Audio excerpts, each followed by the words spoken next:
Thank you. Alderman Kantor. Thank you, Your Honor.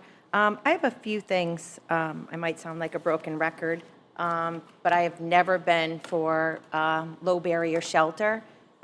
We put the very vulnerable people at risk, being bullied, being abused, and drug addiction all around them.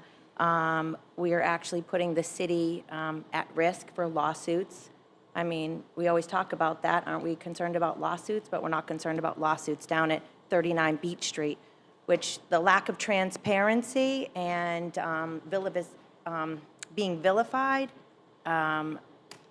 for wanting to help people has been such a disappointment. I will never be for, first of all, I think that this plan should be set up in sections so that we can vote on one part, the shelter, and then on the second part. The first part, I believe that you can make into a high barrier shelter very easily with your getting rid of the ARPA funds, because the ARPA funds should have primarily helped for emergency relief with COVID-19. And we're having a mental health crisis. So for me, when I see that you have the Affordable Housing Trust Fund, that you are willing to put $375,000 of that money, you could take $143,000 from the Affordable Housing Trust Fund, so you can eliminate the ARPA funds, so that therefore you can make it into a high barrier shelter and actually protect the vulnerable. And I knew some of those amazing people that were at risk and were bullied, and I know some of them are at homes.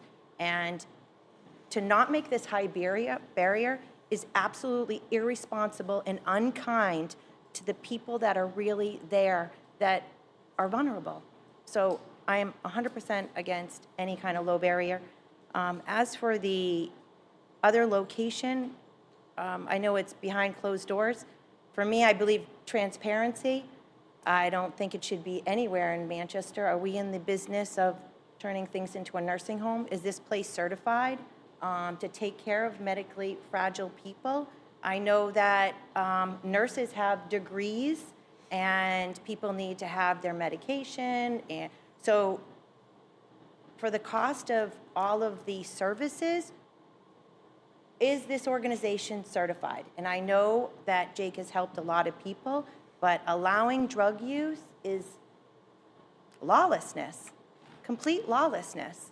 And we're not helping anyone. I'll repeat over and over again, we're not helping anyone get closer to their families, getting closer to recovery, getting closer to hope when we allow bad behavior to happen. And it's really, really sad. So I hope you don't let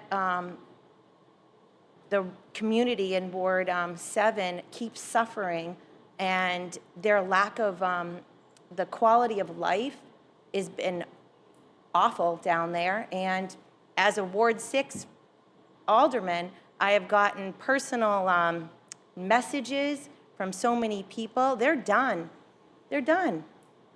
So I hope, I don't believe that we should be in the nursing home business.